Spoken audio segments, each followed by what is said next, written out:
This is the Real Estate Power Play Podcast, getting you the information that you need to be a successful real estate investor. Hosted by Mark Monroe, Ronald Walker, Gabe Rodarte, and me, Marty Grizzanti. Combined, we've done thousands of real estate transactions. So get ready for real stories and true case studies on finding deals, growing portfolios, and making money. Welcome to the show.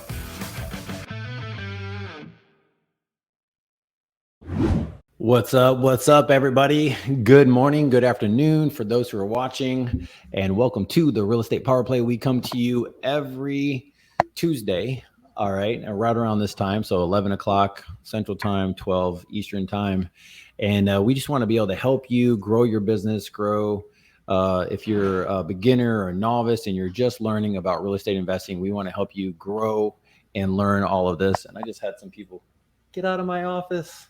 Let's go. What are y'all doing? How you doing, Gabe? Oh, Lord. So, guys, doing great, man. How are you doing, Mark? Doing well, doing very well. Can't complain. Little toasty this summer, but everything is good so far. You guys, didn't you guys get a little bit of I saw yesterday possibly rolling blackouts in Texas. In Texas, I didn't get any, and we're supposed to also get rain. We didn't get any of that either. So it's just been really dry here. But the market's great. We're still moving and going. And the Houston market, those who don't know, I'm in the Houston metro.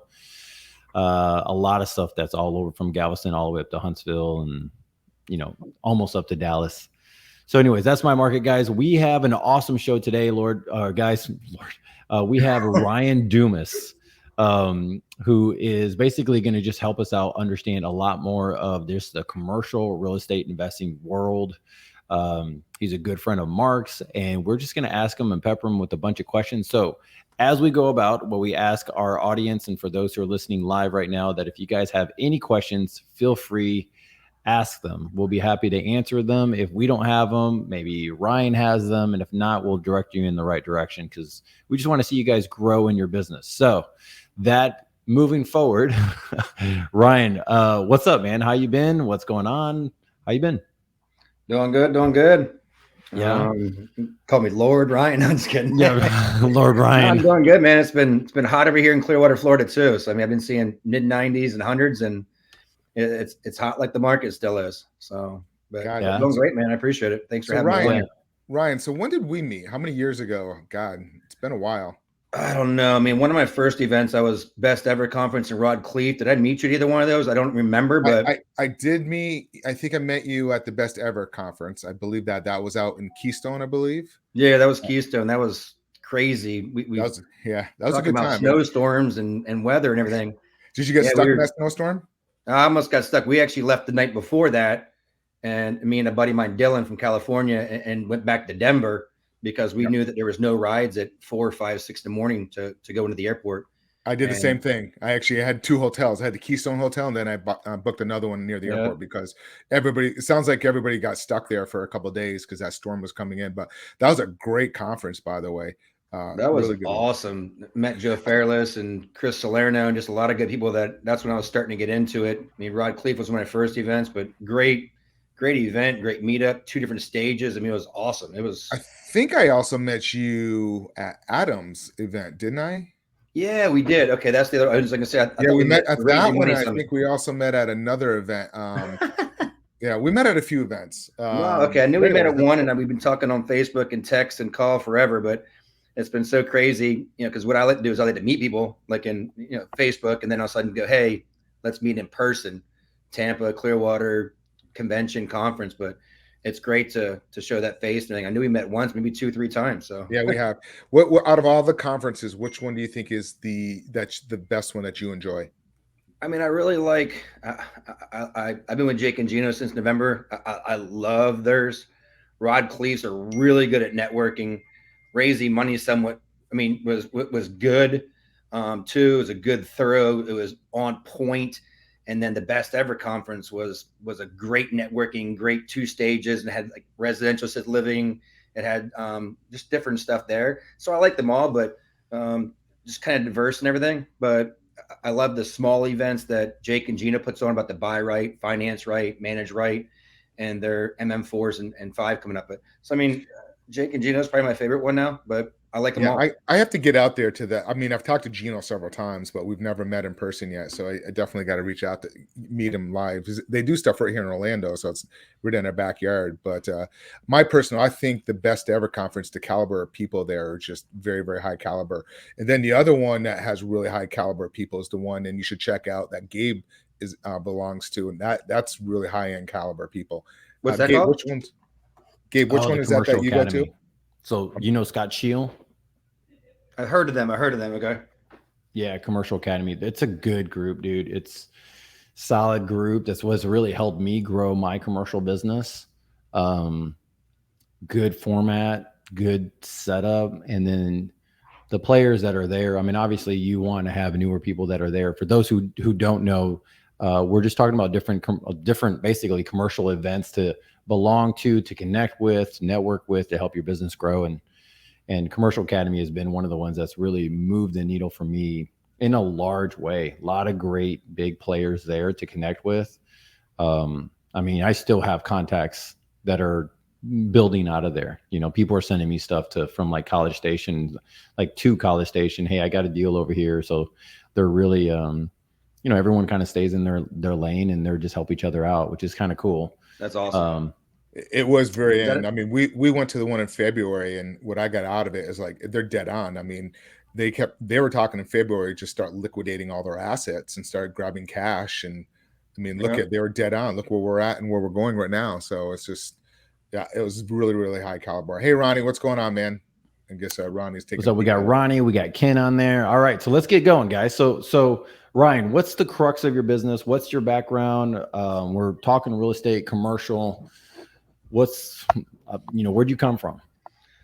So I'll kind of touch on a few different things because I'm in a few different areas, but I'm from Pennsylvania. Long story short, wife and 4 kids. I'm in Clearwater, Florida. I've been in the restaurant industry for a long time, but I am not putting my money into restaurants and bars. They're up and down, left and right.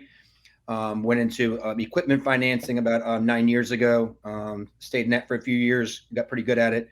And then I'm at the company I'm at now called GRP Capital.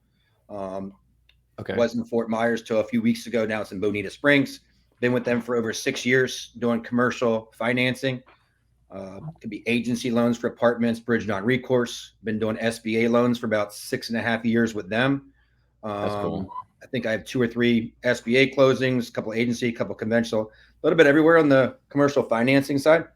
And I'm also been investing for the past 3 years, working on the investing. When we're talking about different multifamily conferences and conventions that we go to, ones that are good for network and everything. But I've been actually in the investment side and invested in the last, I think, 4 or 5 months on 259 units myself right now, and looking to get into just investing into this next 2 years and just keep growing with syndications and getting some JV deals.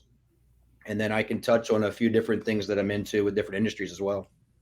That's sweet. So is the majority of the commercial is multifamily is what you're looking at? Yes. I mean, we have 63 units in Naples. It's apartment complex, 92 unit apartment complex in San Antonio. And then we have a single family portfolio, in Charlotte. That is a pretty big value add, but it's only about 3.5 miles from downtown. It's a short hold, but our rents are $600 and the comps are $1,200 unrenovated and $1,450 renovated. So pretty good deal on that one. I was talking to Mark earlier about Javier and Daniel Galvin and my partner Madeline on that group. Yeah, cool. that area is just booming up there. We'll talk afterwards, but like I mentioned, we got 145 units multifamily that we're going to be doing construction just outside of Charlotte as well. So that area is just exploding. Yeah, and then just a few blocks away is where they're doing these new breweries, and the whole towns are changing and everything. So it's just down the road, and they're adding a 300-unit multifamily a few blocks from where this is also Class A. So it's just going to make our area, go better. Nice. What's causing it to boom up there? Do you know? It's just there's a very big mix. I mean, some areas you'll see where it's like out in Odessa or whatever. It's just energy, it's oil. It's just an even amount of employers for IT and tech and everything, corporate jobs and everything. It's real close to the international airport. It's a lot of those things that I've learned in commercial financing where you want to be. A lot of tourism, a lot of concerts, convention. It's just everything in there. It's not just one demand. And it's still affordable. I mean, you can drive like within 15, 20 minutes outside of Charlotte, the suburbs, and it's still affordable living in that market so far. Yeah. I mean, the prices are going up pretty high, but there's good walking there. There's a lot of restaurants and everything there. And it's just it's got great weather. So, and you still get that. I'm in Florida and I'm from Pennsylvania. So you get that seasons. I like the seasons, and you don't see it here. You definitely don't see it where Mark's at, but you don't see those seasons. So North Carolina is where you still get the seasons there. And it's just a great place to visit, great place to live, great place to vacation. It's kind of like Florida, but there's a few more added values to it and everything. Nice. They call them halfbacks, right? They people from the Northeast, that's what they call the Carolinas, halfbacks. So people from the Northeast, Boston, New York, they move to Florida. They don't like the humidity, and they move halfway back. Yeah. Or you got the ones that don't make it all the way to Florida and they just stop in North Carolina and don't make it here. That's right. Well, guys, let's get going on just ways that we can help out people. And I love this topic. I love going into commercial. I started off in single family, for those who don't know, and I just made my way over to the commercial world. And so one of the things you mentioned, you just highlighted on that I want to talk about, is that when people look at commercial property, you're saying basically the path of progress, like what are things happening in the future? You just mentioned one sector of the economy, one community, basically one city. So when you're looking at this stuff and you come from a finance position, right? When you're looking at people and their balances and where they're at and financing them and other ways that you're looking at just commercial real estate, how are you right now in this market? How are you and your team looking forward and saying, this is what kind of marketplace I want to pick out? Because I think that's one of the things people don't know in commercial is that you can go super, super wide, right? Like I like the light industrial storage facility. We have mobile home parks. Like I just like that type of stuff. I tend to go in that direction. But as you go through some of the stuff of what you've seen, how have you picked your markets and how have you picked, okay, look, we're just going to double down on multifamily? I mean, we pick markets that have population growth and job growth. Sometimes people tend to one or the other, but then we're also finding off-market properties that aren't being bidded by 3-4 large companies and being overpriced. But we get our Texas, Arizona, and Southeast U.S., which is kind of the Sun Belt. I mean, I know the Sun Belt includes part of South California and some other areas, but we're pretty much Arizona, Texas, and the Southeast. Looking for landlord-friendly cities, growth. There's demand segmentations, like I said, again, close to international airports. And we're just looking where, I see people like, hey, this town has, 50,000 population. Now it's 45. There's not much growth. I mean, it's, so Right. Look at value add, light value add, medium value add. So we want to find that what's the value in a few years? Where's it at? Also, being in a recession, the beginning of it, how'd they do last recession? Did the businesses crash? I finance hotels, and you'll see more of a drop, like a lot of the hotels in some areas that were more, liberal, whatever it is, they're shutting down. They're like losing 60-70% business, restaurants, clubs, bars, salons, whatever it may be, DC, Chicago, whatever those markets were. And it's bad. Some of those aren't even back to where they are. Florida, 2021 was actually better than 19 in a lot of places. So we look at areas that are doing well and that are continuing to do well. It's all about location. We're not buying an asset, we're buying location, then we're buying a good shell with good bones in it and going from there. But a lot of things. Everybody's got their own things they look for. In Florida with insurance prices being high, and we try to look for flat roofs where we're at. But then some people are like, hey, in New Mexico, almost everything's a flat roof. But we try to look at less expenses so we can maintain things, increase NOIs, and reduce those expenses. I have a question. You mentioned something about, looking at stuff and, the recession. How are you guys changing your underwriting, looking at deals when you're actually underwriting now? Are you lowballing the offer a little bit more, like a certain percentage? Kind of give us a insight of how you guys are looking at that. Well, there's a few different things. I mean, sometimes we're getting a better offer on it. We are also making sure the exit cap, and I mean, sometimes a little variation. Sometimes we'll make sure the exit cap is 150 to 200 basis points higher. But if we've got a good price on it, we may, look at 100 to 125 basis, cap, on the exit plan. But being very strategic on it, making sure that we're not going to say, hey, the rents are going to be a 300 increase, and it really is like 250. On our Naples deal, we were going to raise rents around 300, and we've already raised them 350, and nobody is left, and we need to renovate some of these units, so we're going to go to 425, and that was an agreement with the partners. Wow. So yeah, that's. There's a lot of different things that are going on with the market. We don't know when it's going to stop, but there's certain areas that are overflow from another area that may not increase, and it depends on where jobs go to and where jobs are lost at. If people can't get a job where they're at, they're not going to be living in that area if it's a far drive, or they can't work online. So we'll see how things change here.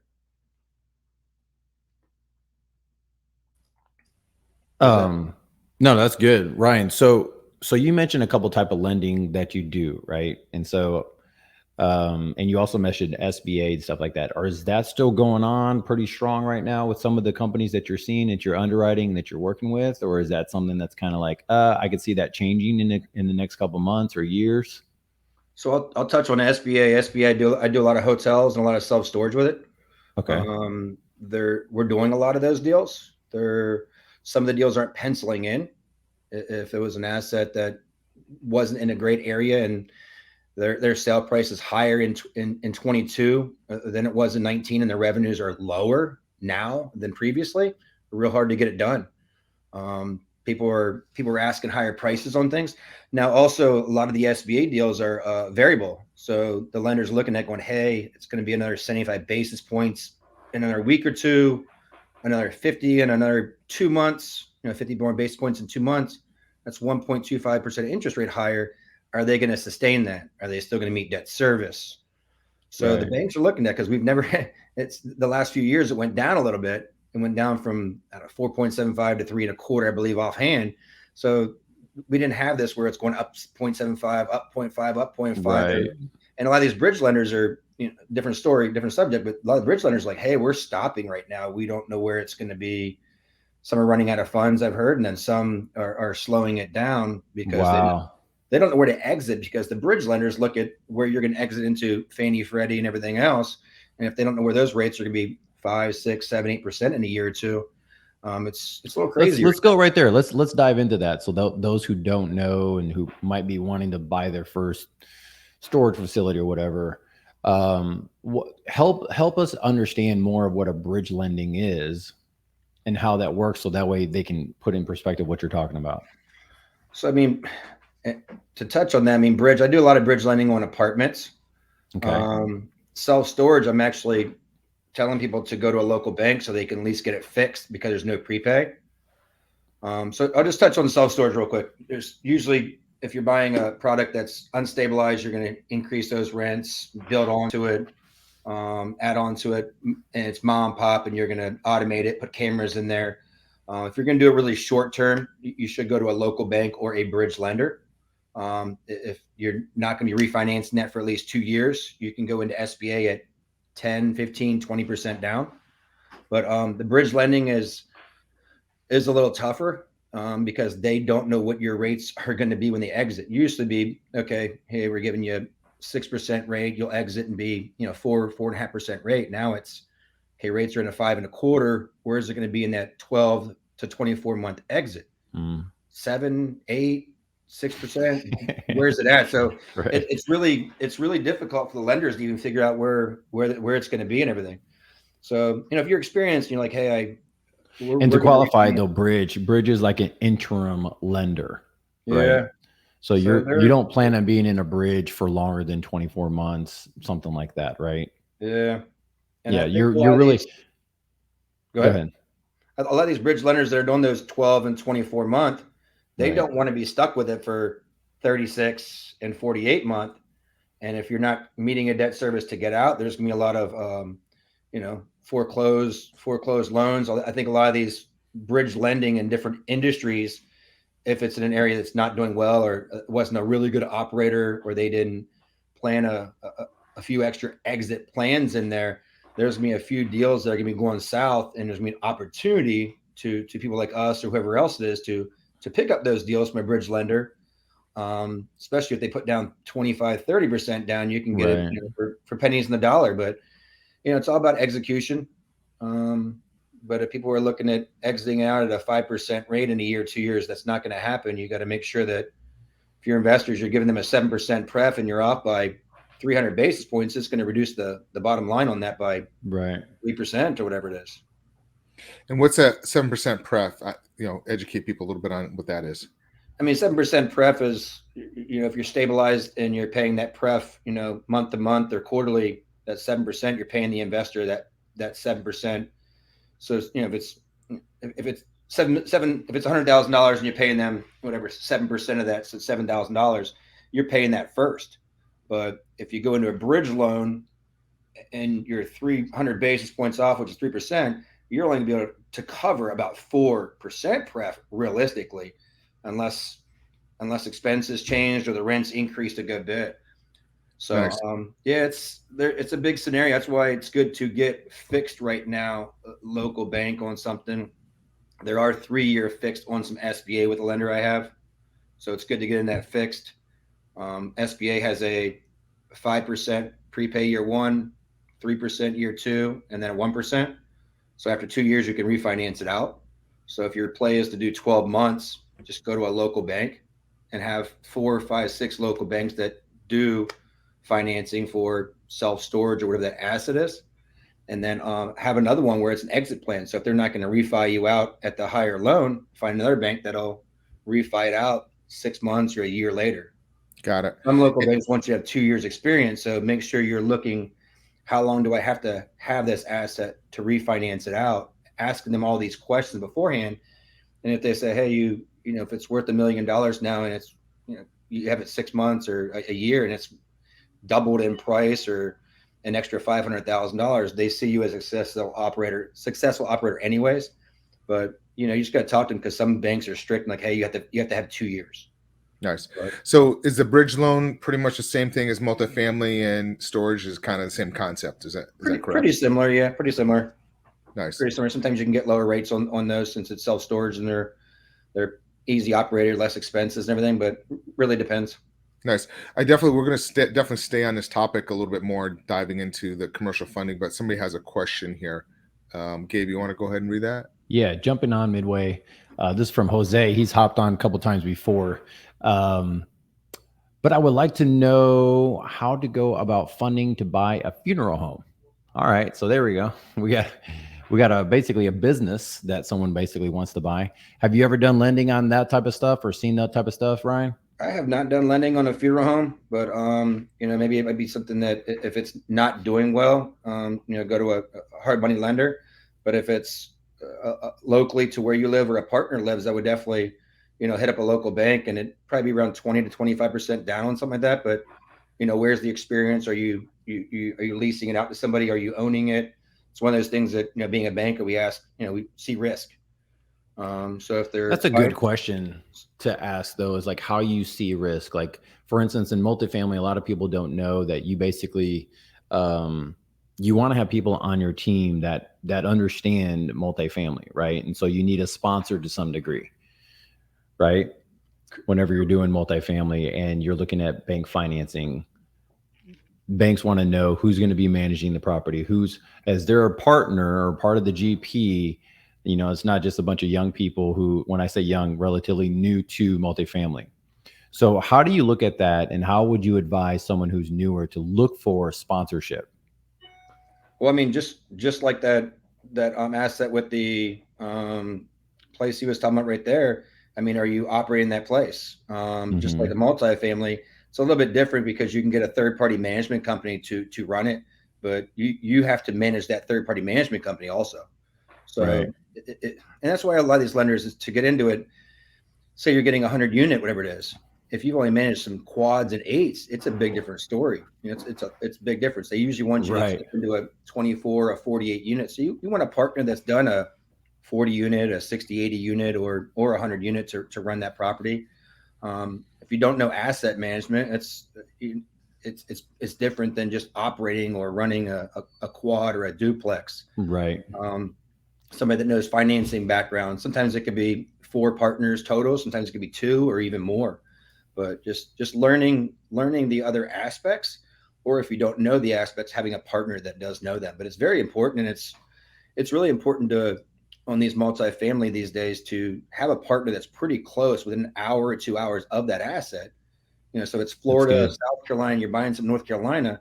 A lot of those local banks, non-agency, a lot of those local banks are going to want somebody within a couple of hours from there. Right. So boots in the ground, whatever it is, somebody that's signing on it. But and local banks also mean credit unions too, right? So for those who don't know, credit unions are also lending on a lot of this stuff. And I know over here in my neck of the woods, North Houston, whenever we're doing stuff that's rural, you're going to want to have a bank or a credit union, right? That's local, that understands this area. Oh yeah, this is a great investment. Or you have 100 acres here. Yes, man, that area. Wow. How'd you get that deal? Good job, Ryan. Let me lend you on this, lend to you on this stuff. Right. And so that's one of the major key factors that I've noticed in getting involved in just commercial is just having that availability to talk to a banker. Right. I didn't even know this in the beginning. Right. It is. I mean, so I came right into commercial. I didn't go residential. I didn't know anything about residential. And I got in Jake and Gino coaching program, and I'm like, okay, credit union, bank, whatever you call it. They're like community bank. I'm like, oh, okay. And then it's community bank. What is that? Not Chase Bank? Yeah. Not Chase. I mean, not your Wells Fargo's. You don't have an 840 credit score. Okay, we can't do this. Why didn't you tell me 2 months ago? Right. But yeah, I mean, there's certain banks, but even the small little, local banks that might not be community, but community, local banks, credit union, whatever they're called. But if you look under community, sometimes it has credit unions in there, sometimes it won't, but they're supposedly different. But community banks are really good. I'm finding some of these community banks are doing a 25 and 30 year amortization. Sometimes they're doing 15 and 20 year fixed, which is crazy. Wow. I have a deal with somebody else who's on like 30 year amortization, 25 year fixed, 2-year interest only, and then 23-year fixed after that, because it's 25-year total. I'm like, wow, that's crazy terms. Wow. That's like a mix of a bridge lender and a right. agency lender all in one. All in house. Right. Yeah. And I'm like, can they refinance you out afterwards? No. But so I mean, but I mean, they needed a certain net worth on there. And there's always things that a bank wants. But those banks that had that deal as a multifamily, they love multifamily. So you find out what your bank, hey, what's your appetite? They all have their portfolios of, right, multi, retail, hotel, hospitality, and everything. Find out what they like. If they're like, we love self-storage, and you're going there for multifamily and they're not giving you the best, they're giving you a 20-year amortization and 3 or 4 year fix, whatever it is, you might want to try some other banks. So if somebody's new, who would they contact at that community bank? The vice president of commercial financing. Nice. I mean, and whatever you have, I'd be like, oh, I called the bank and asked them this. I'm like, were you talking to, one of the tellers? Who are you talking to? You need to go right to the vice president. And it depends how big they are. There can be numerous vice presidents, but vice president of commercial lending, and meet with them, go there with them. Hey, do you finance hotels? Do you finance multifamily? What's your appetite on those? Are you full on your bucket of your portfolio of those? Because sometimes before COVID, a lot of these banks were full, but then a lot of banks didn't lend on hotels and everything else. So then their buckets were pretty empty. So this last year, but I think people are starting to get full again on some of their portfolio. I've had some banks like, hey, we're full on multifamily. So explain that, because I'm very familiar with this part. Because I've actually had quite a few banks tell me this. But for those who don't know, what does full mean? Whenever you say stuff like that, you're talking to a bank and you're getting in there and you're sharing information. You talk to the VP. help us understand what that means. Well, I mean, just realistically, just say they have 5 buckets and their investments is $100 million. They're going to have $20 million tranches. So if they have $20 million of multifamily loans out and they're maxed out, they might say, hey, wait till we have one that's ballooning in a month. Whatever it is, they might say, hey, we're ballooning that out. We're not doing any more hotel, or we know you very well. We'll do yours again, or whatever it is. But they have their certain tranches. If it's 20 million, whatever it is, and every bank is different where they have it. They're pretty diverse. But other banks, sometimes they'll have like a 40% of their portfolio is multifamily and self-storage. Usually hotels and restaurants and clubs and bars are the smaller piece. But if you may be in New Orleans or somewhere else where there's a lot of entertainment, restaurants, Miami, something like that, they might have a bigger portfolio if they have certain investors that are into it. But it's buckets of where their investments go to. And some banks keep their loans in-house. And then some banks sell it off. Not to dig too deep into that, the lenders that keep it can be more lenient. And so you say, hey, how can you do 15-year fix? We're keeping the note ourselves. We don't really care, right? Because they're selling it. And 2 years later, the rates go up 10% rate, 9% rate. It's not good for that investor that has it. And if the loan there's 4%, they're not making much money on that. So I have a question here.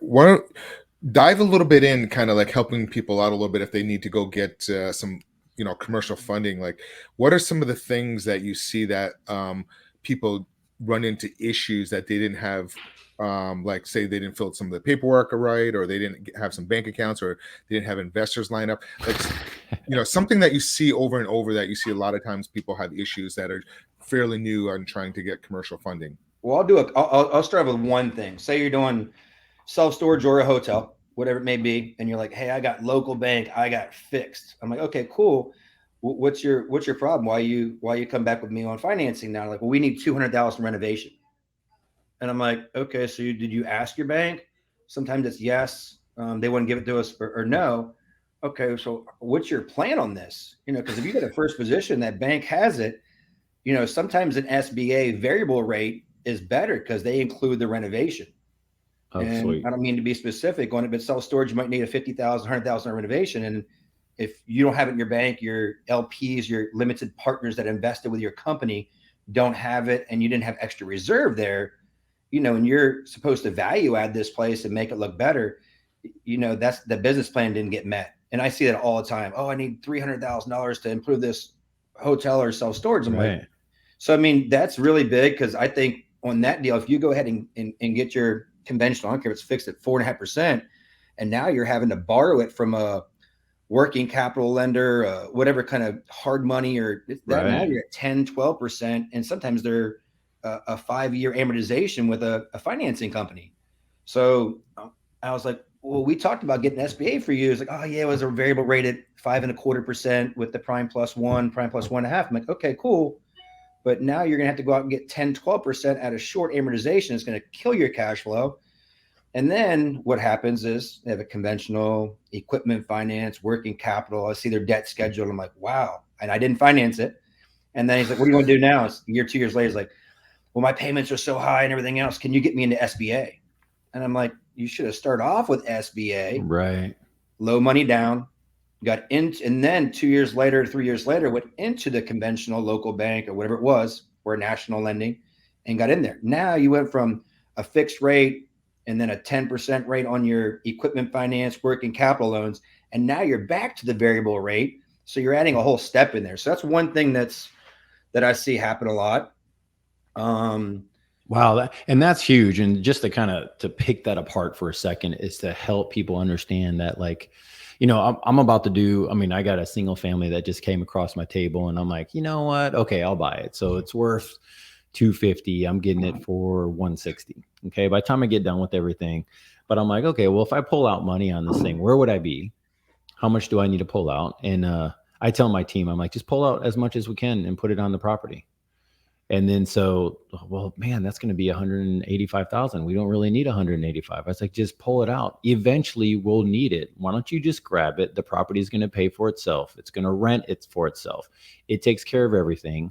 and it'll be in a portfolio that's bunched together with a bunch of other single family. So if I need a new AC unit over here on, property number 10, and this is property 11, property 11's, the money that I pulled out, I could just go put it over there. So I don't use all of the repair for that one house, but I can use it for something else, and it's still cash flowing. Everything's still moving forward. I don't have any big dents in my pocket. And what's interesting about this that you're saying that I think people miss out is that the property's still cash flowing. It's still paying for its debts, right? It's still making its money.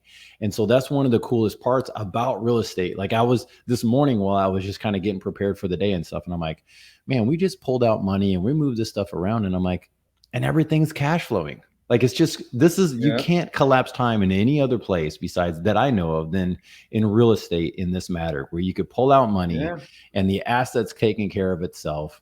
And someone was telling me yesterday, but you still have debts. And I'm like, oh yeah, I have debts. Like I have debts on these properties. Man, well, how can you say that you're free in these areas? And I'm like, because the properties are taking care of all the debts, right? And I see that. I'm seeing that a lot now. So if our prices are up here and you could have pulled out some money and still service debt in this next year or two, you're going to find some assets that people can't control, didn't buy at a good price, whatever it may be, that you can find some good deals right now, I think too. So I think also I heard somebody in a mastermind recently, not my mastermind, somebody else was in a mastermind, and they heard if you have a credit line from the bank that's, hey, $200,000 on property A, or we'll give you working capital this month, pull that out so that you have it and put it in another bank so it's safe.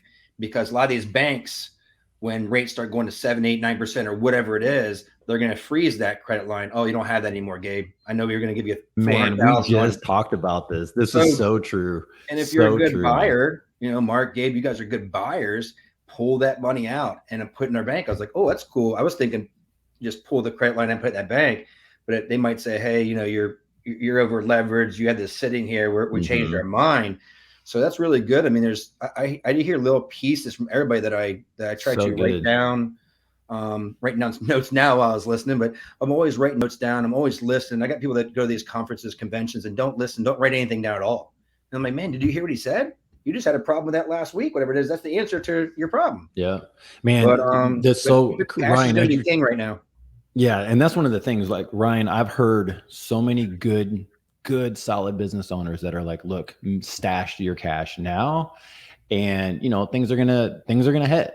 Like you just said, the rates keep going up, even if it just stays there for 2 years. That's an amount of time that people can't service some of their commercial properties. Yeah, and then you guys said, right, like, I'm not going to refinance right now, cash out, because the rate's 5.5%. I'm like, okay, so you're going to wait till it's 8 or 9 or 10 when you're going to refinance? Because I don't think rates are going to go back down to 3.2, 3.4 again. I don't know. Yeah. But once I talked to somebody, I'm like, hey, if you're wanting to buy and you have these apartments, they're valued at $2 million.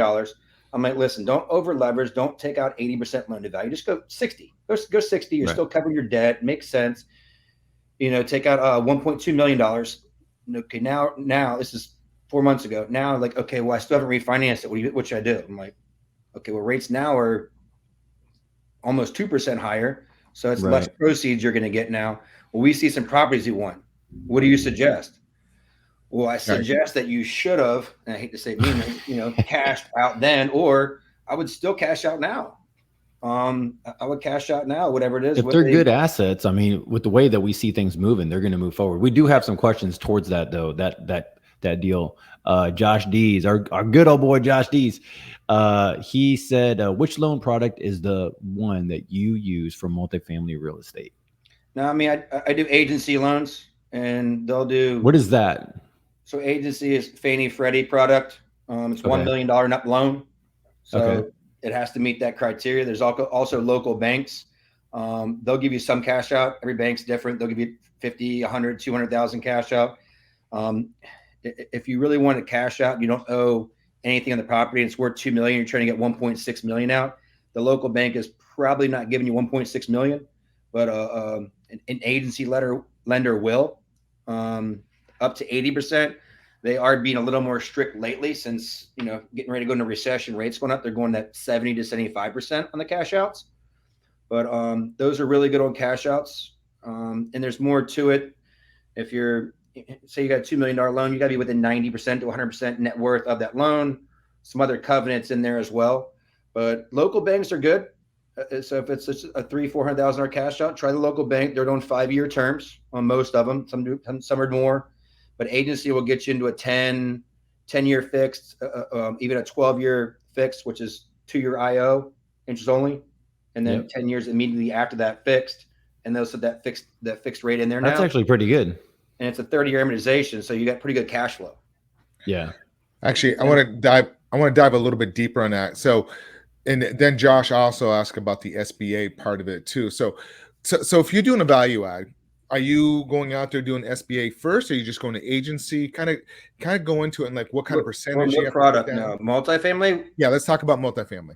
So I've never done SBA on multifamily at all because it's got to be 51% or more owner operated. I heard somebody did a 504 in an apartment complex, but I've never done SBA on multifamily. So, I mean, yeah, small business administration, and it means 51% or more owner operated, which usually it's gas stations and hotels, motels. It could be other small business restaurants and everything else. But so if you're going to be doing a multifamily value add, right? That just kind of run through this scenario a little bit, like say your purchase price, then how much capital you doing a value add, and how much money do you have to get from private investors versus your agency loan? Kind of go through that a little bit and break that down a little bit.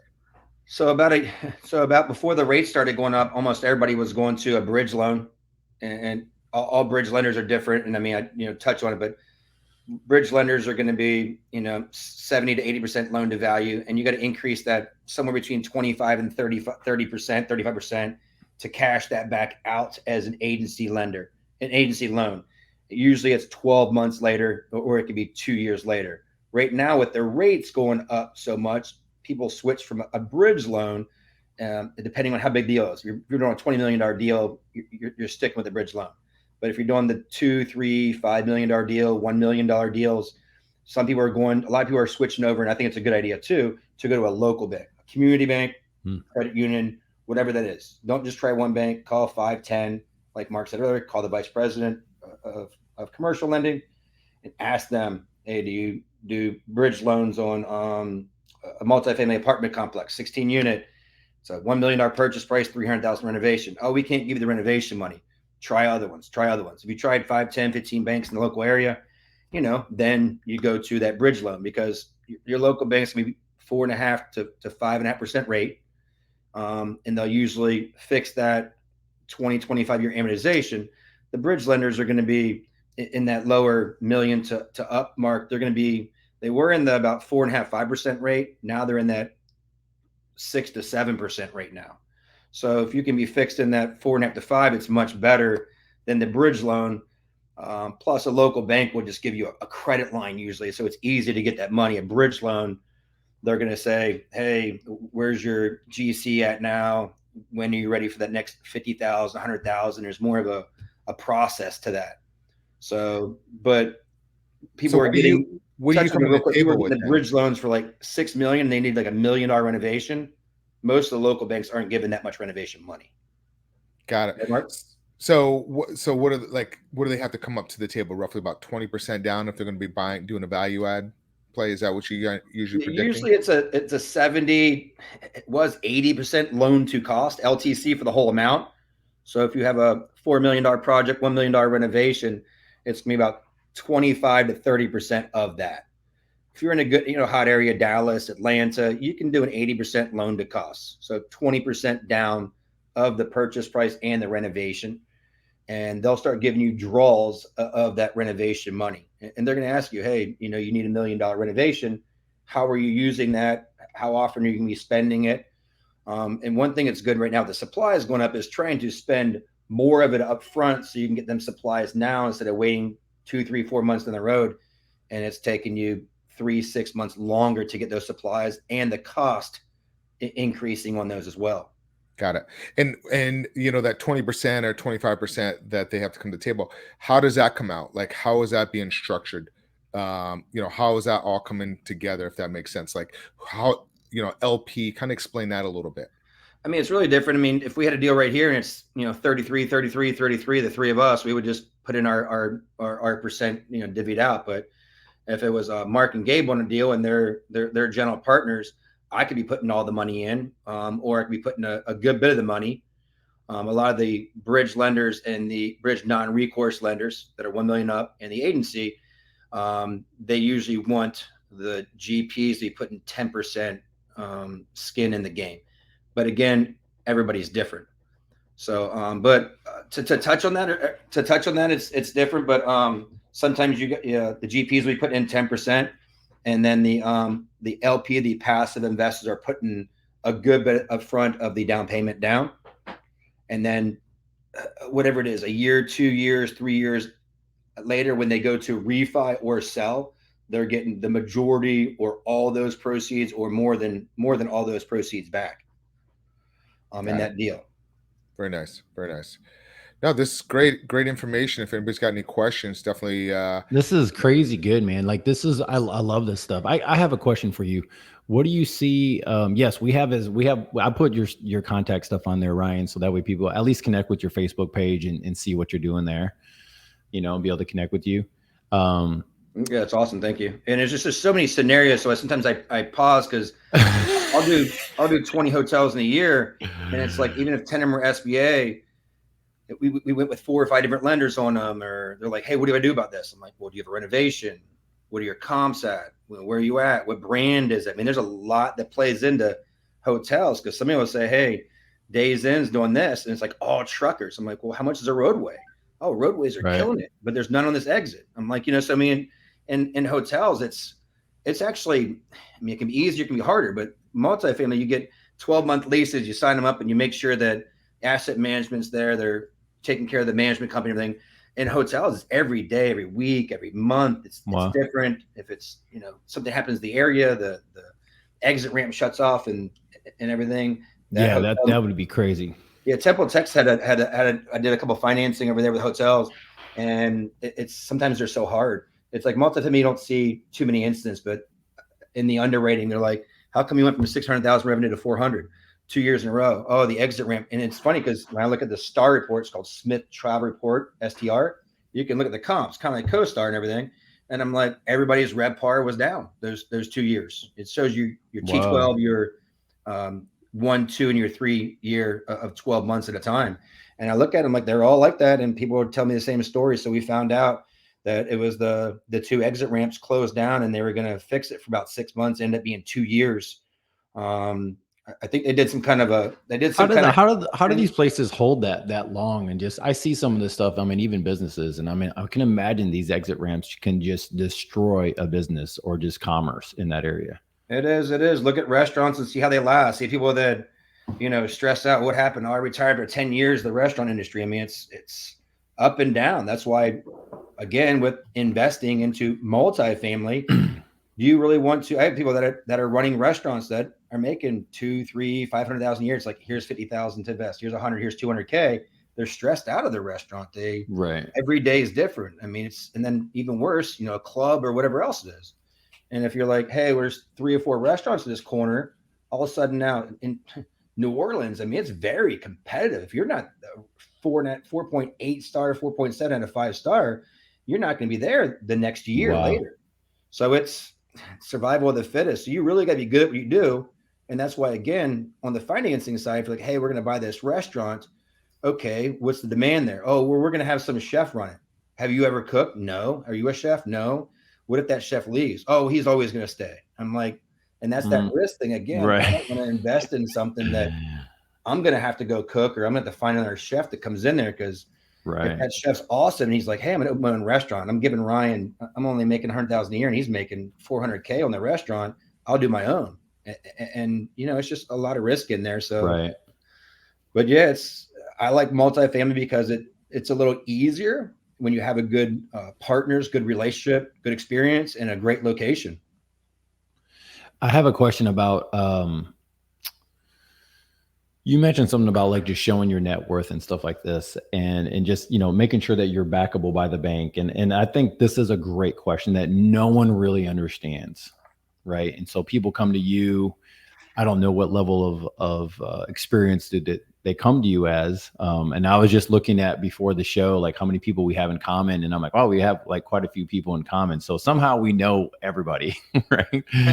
And within our little groups. And but most of them, in my experience, from me being around them and kind of just going through, they're at a certain level of experience of doing some commercial, or they have 60 doors, 150 doors of single family. They have other assets that help them along.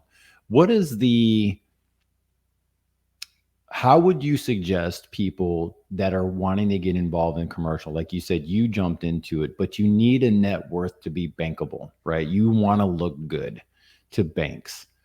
How would you suggest them go about doing this? I mean, this is kind of their first go. Maybe they don't have a multifamily. Maybe they have a 24 or 48 that they're looking at buying, or 60. How would they go about doing this if they don't have either the experience or they just don't have the net worth? They might have a great W-2. I mean, there's different things. I mean, I have people that, hey, I have $1 million. I want to invest and get this 25 unit or 40 unit. I'm like, have you ever managed or owned an apartment? No. You know what management companies you're going to get? No. I mean, and I'm like, first thing I do is get in these Facebook groups, get into, mastermind. You don't have to spend 20, 40, 50,000 $50,000 a year. I'm in deal room. It's $247 a month. Call people up that, hey, who's doing multifamily? Who's investing into Charleston, South Carolina? Who's in Clearwater, Florida, where I'm buying at? I live over here. Getting a coach, I'm with Jake and Gino coaching program. And like, I first joined, like, so where's your target markets? I'm like, South Carolina, North Carolina, Florida. And he's like, so what do you know about the insurance in this city? And I'm like, I don't know. And he's like, you need to know a city close to you. You can always have co-GPs or JV where Gabe or where Mark is, but hopefully you know those locations very well. Right. But yeah, it's plugging into those groups, going to the conferences and conventions that, if you can't raise capital and your goal is to raise capital, go to these capital raising events, go to the masterminds that talk about raising capital. Don't go to a Airbnb event if you're not going to buy Airbnbs. Right. I have people that are looking at self and storage and they're like, they're always looking for apartments. I'm like, well, why don't you go to some multifamily events? So look at what you're going to go into and find who is in that space and add them on Facebook. I've had 5,000 people on Facebook for 4 or 5 years. I'm juggling around who I get rid of now that I haven't talked to in a while. Right. Just to go back on that, it's when I got into hotel financing, I'm like, who do I do? I'm like, I'm going to find every Patel, every Indian hotel owner, every hotel owner that says manager owner on Facebook and just add them. So it's being in the groups on Facebook, social media, LinkedIn, that surround yourselves around the people that the business you're getting into, and asking questions, and also being in these groups going, hey, I have capital. I just don't know how to run a business, but I see something for sale where I'm at. Hey, anybody, can help me out. I'm really good at asset management. I can't raise $1. Who can raise money on this? But asking questions and then telling people what you're good at and finding other teammates that are good at what you're not good at, if it makes sense, and have them same goals of where you want to go, where they want to go, so you guys can push each other. You don't want somebody that's stagnant that just wants to sit on 4 units and you have a goal of making, X amount of dollars going into, I want to be 100 units. And somebody's like, hey, I just want to get 4 or 6 units and sit back. That might not be the right person. So just finding people with the same goals as you have and different mentality or different mindsets of what they're doing. There's a few different things. You're either raising capital, asset management, underwriting, finding the deal. Don't know if I missed anything in there, but if you're trying to do all those things, which I go to these masterminds and events, like, oh, I'm trying to do all that, but I'm not good at underwriting and this and that. I'm like, right. I've been looking for an asset for 3 years. I'm like, have you ever underwritten a deal? No, I just throw out a price. Have you ever toured a property? No. So you have to be doing all these things. And that's one thing that a mastermind will teach you, a good one. And you don't have to spend 30, 50 grand to them. And if you're getting into a mastermind or going to a conference convention, ask others that went to it. Not just, one person went to this multifamily thing that spent $50,000. And, if they're a doctor, and they just want to find something to invest in, they might do that. But find out about these conferences, conventions, get in the Facebook groups and really put in the work. It's great stuff. Very good. So Ryan, to the podcast listeners, I know we put it in the on the YouTube here live, but how would people reach you? People listening to us right now on one of the podcasts. I mean, I'm in Clearwater, Florida. I mean, you can text me at the 727-729-2647. I usually have about a day or 2 days ahead, full on calls. So I'll see somebody just calls me and says, "Hey, but give me a text. You can call me too, but give me a text and say, hey, when can we talk about I'm buying to self-storage or investing or whatever it may be. Or you can just email me at my investment one on is Ryan, RYAN at kingdomcre.us. So it's KINGDOMCRE.us. But any questions, I mean, just reach out to me about investing, financing. I'm learning every day. It's be like, oh, you have 259 units. I'm like, yes, but there's people that have 20 units that cash flow better than me. So, but ask people that have advice of what you've done. If they're asking about how asset management's been the last 2 years, I'm like, I can't tell you. I've only had them for 3 or 4 months. But being on those weekly calls with our partners is awesome. Getting a really good experienced team. If you're new and you have somebody else that's new into it, or 4 partners and you're all new, make sure that it's going to work, because a lot of teams I have partnered with or other people have come to me with financing, then they didn't raise the money or they're not underwriting the deal. But it's always good to work with somebody that is experienced and that has closed a deal or a few deals, to work with them and then branch off on your own or branch off into other partnerships. But, I could talk about SBA agency, investing, and first couple of deals I got an investing side too. I failed at. So, I mean, it's good to fail. It's good to, try and see if you can do it. I have people that just never try, never, action, never send an LOI out, never try to close a deal. This is good. Mark, you have any more questions for him? No, this is perfect. Great timing. This is good stuff. Yeah.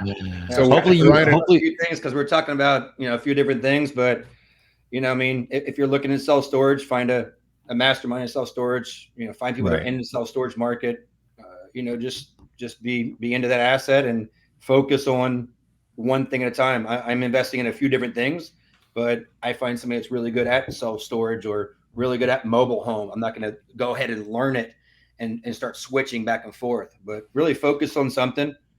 One biggest thing that I've had is mindset too. And I mean, Mark's probably seen I've been going to the gym a lot, but I haven't been eating good. So I haven't been losing the weight. So, I mean, it's, be like, oh, you're going to the gym, you're doing this. I'm like, yes, but I had pizza last night. I had a Twix bar before that. I mean, it's right. hard. It's hard. What are you there? Like at 5 o'clock in the morning?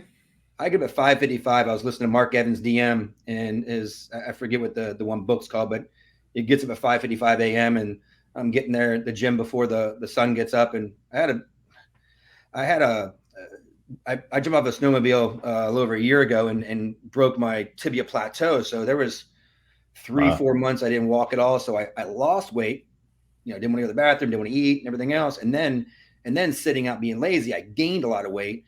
But and then very busy in real estate. And what do you do when you're busy? You either not eat or you eat quick drive-through food and bad stuff, and then have a couple of drinks at night. And I like old fashions, and they have simple syrup in them, so it's all sugar.